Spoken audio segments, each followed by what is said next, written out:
안녕하세요. 뉴스 속 날씨 김수현입니다. 우리나라 토종 동식물을 고사시키고 생태계를 교란하는 외래종이 개체수를 늘리며 급속히 퍼져나가고 있는데요.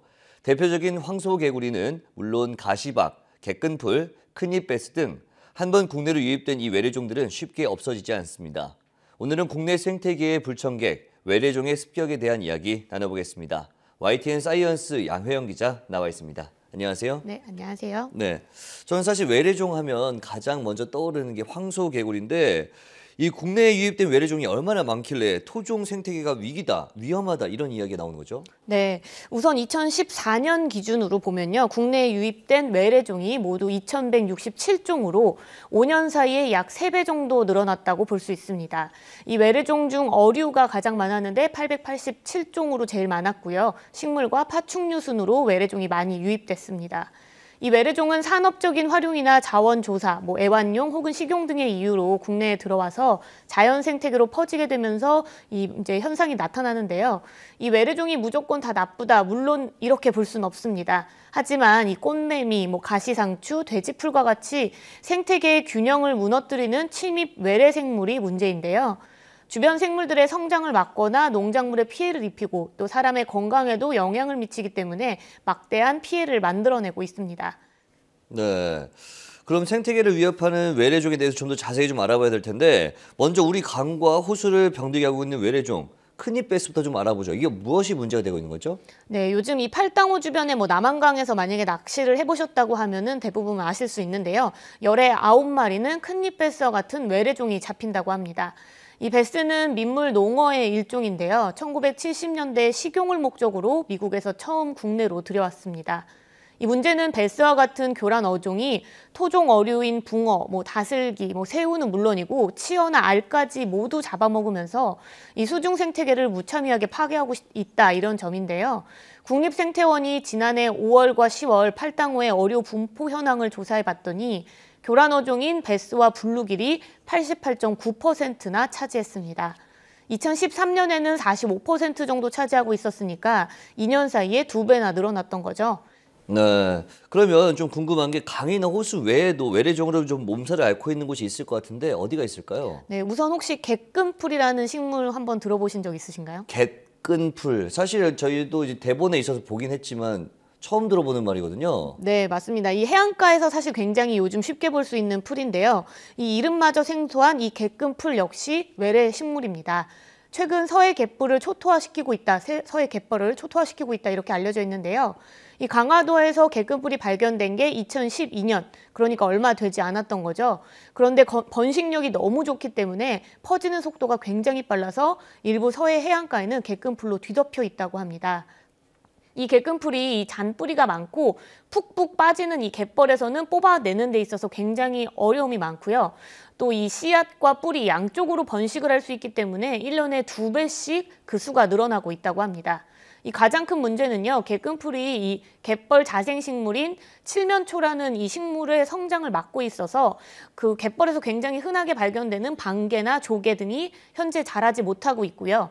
또 바다새나 이 어류 또한 먹이를 찾지 못해서 갯벌 전체가 점차 황폐화되고 있다고 하는 겁니다.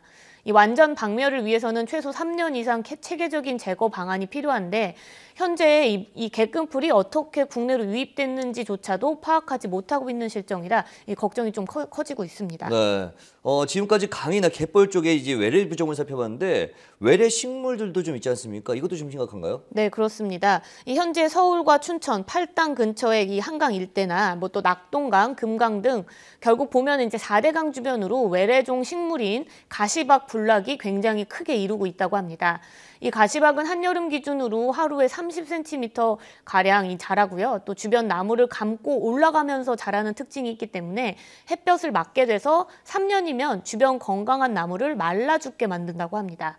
30여 년 전 처음 국내로 들여왔을 때는 오이나 호박 등과 접목하기 위해서 이제 국내로 들여왔는데요. 무섭도록 빠른 번식력 때문에 주변 식물들을 모두 교란시키고 있는 상황입니다. 그래서 별명이 식물계의 황소개구리다 이렇게 부를 정도인데요. 이 가시박은 2009년에 생태계 교란종으로 지정이 된 상태이기 때문에 2009년 이후로 지자체들이 수시로 가시박을 뽑아버리는 이런 어떤 행사를 계속 진행을 하고 있지만 하천이 범람하거나 태풍이 지나가면 이 가시박을 퇴치했던 곳에서 또 다시 가시박이 퍼지게 되는 등 아주 완전 퇴치가 현재 어려운 상황입니다.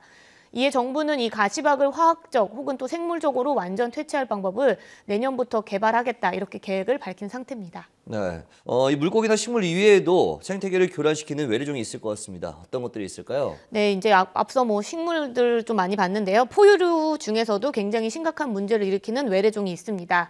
일명 거돼지, 또 개물쥐라고 불리는 뉴트리아인데요. 1980년대 모피 생산을 위해서 국내에 들여왔다가 이후 가축용으로 이제 수요를 바꿨는데 이제 가축용으로도 수요가 굉장히 늘어나지 않기 때문에 자연으로 사람들이 방사하기 시작하면서 지금과 같은 문제가 발생하게 된 겁니다. 이 뉴트리아는 하루에 자기 몸무게의 한 25% 정도를 먹는다고 하는데요.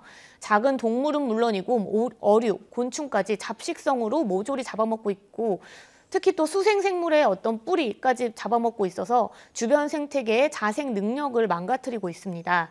또 뉴트리아는 이 저수지의 둑이나 하천 제방과 같은 곳에 구멍을 뚫고 자신의 살 곳을 마련하고 있어서 홍수가 오면 피해를 더욱 크게 만드는 문제도 만들고 있는데요.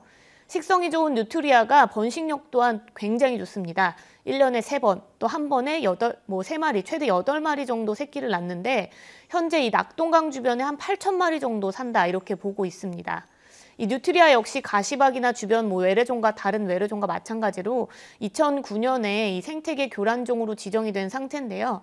문제는 멧돼지와 같이 유해 생물종으로 선정된 건 아니기 때문에 총기를 이용한 사살 방법은 안 되는 상황입니다. 그래서 이제 이 낙동강 유역환경청에서는 뉴트리아를 한 마리 잡아오면 이 잡아온 사람에게 2만 원의 어떤 혜택을 주는 수매제를 운영을 하면서 이 개체수를 줄이려고 노력하고 있습니다. 네, 이쯤에서 가장 궁금한 게 그렇다면 우리 생태계를 파괴하는 외래종을 왜 들여왔냐는 건데 어떻게 하다가 이런 일이 벌어진 거죠? 네, 앞서 잠깐 말씀드렸지만 사실 국내에 이 외래종이 유입된 거는 굉장히 다양한 이유입니다. 파충류나 어류, 포유류 같은 경우에는 애완용으로 가져오거나 식용, 가축 이런 특정 목적으로 수입된 후에 자연으로 유입됐다 이렇게 보고 있고요. 식물과 곤충류는 상대적으로 수입 물품이나 사람의 이동에 따라서 우연히 들어왔다 이렇게 추측을 하고 있습니다. 이 외래종이 국내로 유입됐던 초기 대응, 이때가 가장 또 문제가 있다고 지적이 되고 있는데요. 정부나 전문가들이 이 외래종이 번식했던 기후나 서식 환경이 과거 이제 우리나라의 어떤 모습들하고는 맞지 않기 때문에 유입이 됐다 하더라도 자연스럽게 사라질 것이다 이렇게 전망을 했습니다. 문제는 현실이 그렇지 않았다는 거죠. 그리고 또 일부 시민들의 몰지각한 행동도 지금과 같은 외래종의 유입 상황 이런 걸 만들었다고 지적이 되고 있는데요. 최근에 이 강원도 저수지에서 살인 물고기로 알려진 피라니아가 발견된 거 기억하실 텐데 이 역시 관상용으로 키우던 것을 몰래 이제 저수지에 방사했기 때문이다 이렇게 보고 있기 때문입니다. 네, 외래종이 국내로 유입된 이후에 새로운 환경에 적응을 해서 토종 생태계 파괴자가 됐다 이런 건데 이미 들어와 있는 외래종을 퇴치하는 것도 중요하지만 또 새로운 외래종의 유입을 막는 것도 무척 중요할 것 같습니다. 이에 대한 정부의 방침들은 어떤 것들이 있을까요? 네, 이 아무래도 해로운 외래종, 이 국내 유입을 원천적으로 막는 게 물론 중요하잖아요. 그래서 정부에서는 입국을 제한하는 이른바 생물종 블랙리스트를 도입한 상태입니다. 지난 8월에 관련법을 개정을 해서요. 생태계에 위해가 의심되는 외래종을 유입 주의 생물 이렇게 정하고요. 폭넓게 지정을 했기 때문에 수입 시 위해성 평가를 굉장히 의무화하게 됐습니다. 또 이번 개정안에는 위해성이 높지 않아도 관리가 필요한 생태계 유출 금지 생물을 생태계로 만약에 방출을 하게 되면요. 처벌을 할 수 있는 근거 또한 마련했다고 합니다. 네. 이미 국내에 들어온 유해 외래종을 뿌리 뽑는 일과 동시에 새로운 외래종이 들어오지 못하도록 철저한 관리가 필요해 보입니다. 오늘 말씀 고맙습니다. 네, 뉴스 속 날씨 오늘 준비한 소식은 여기까지입니다. 시청해주신 여러분 고맙습니다.